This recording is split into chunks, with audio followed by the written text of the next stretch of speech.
Poet, scriptwriter, lyricist Javed Akhtar has received the prestigious Richard Dawkins Award. The award, which is named after the world-renowned biologist and author of The God Delusion, recognizes individuals who publicly proclaim the values of secularism, rationalism and uphold scientific truth. Javed Akhtar joins us today. Javed Saab, many congratulations on this very prestigious award. Thank you very much. Thank you.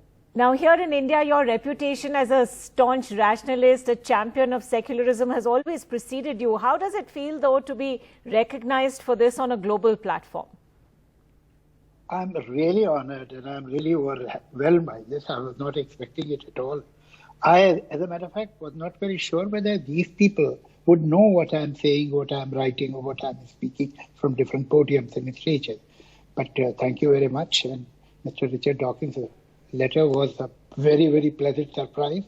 They told me that, you see, these organizations, whether it is Richard Dawkins Foundation or Center for Inquiry or the Society for Science and Reason, these are basically rationalist, or let's say atheist societies.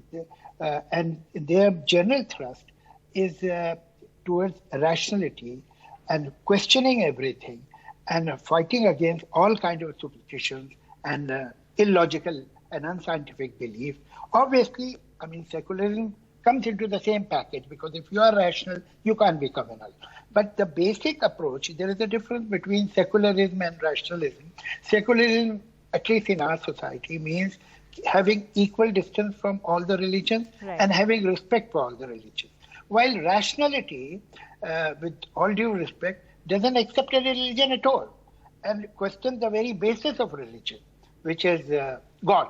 I mean, there can be different religions, but ultimately the centrifugal point, or say the first foundation stone of any religious structure, is God. And questions the very concept of the supreme power, that is not only the creator but the master, judge and jury, and ultimately the executioner. So they don't believe in that, and I don't believe in it. Right. So that is the thing. That is rational. Now, your Twitter handle actually describes you as an atheist and a die-hard optimist. How hard is it to be an atheist and an optimist in today's India? Now, let's not confuse atheism with secular, versus communalism. As a matter of fact, it is tragic, but in all honesty, I must accept that even an atheist can be communal. A religious person is more prone to communalism, because the first lesson that he gets is irrational, so he can be irrational for many other matters. Right. But even an atheist can be communal. So communalism is another disease.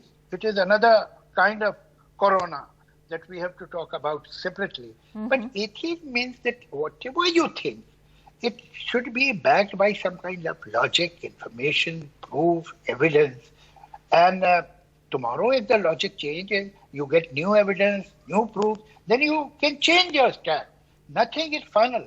This is a kind of, the knowledge is work in progress. Right. So we have to be humble enough.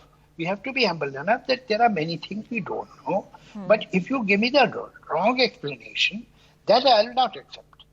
But Javed Saab, how hard is it to speak out when, for instance, there are troll armies who are waiting online to pounce on you when you speak of communal harmony, or when you speak up against superstition or blind faith?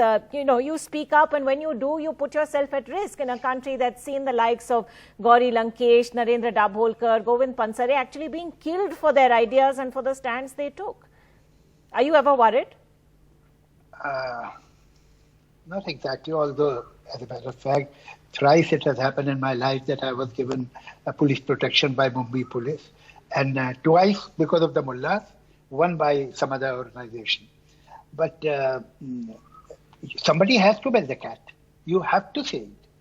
It's, I think, high time that we must call a spade a spade.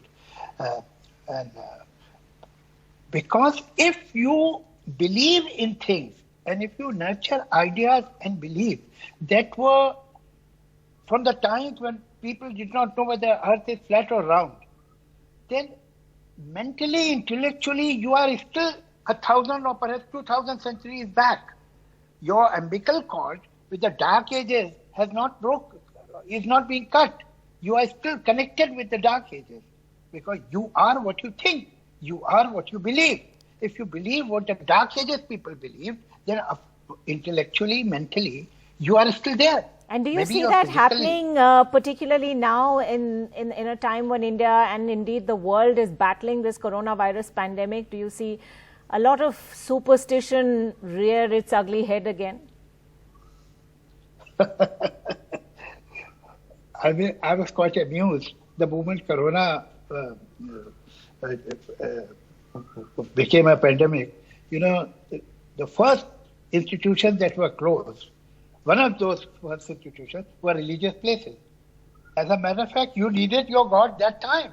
And God should have come out of the religious places to help you, but you closed the door. You were saving God. God was not saving you. Right. Interesting. However, religious places, of course, will open and we'll have to see how people take to that. But Javed Akhtar, thank you very much indeed for speaking with us. And once again, many congratulations. Thank you. Thank you.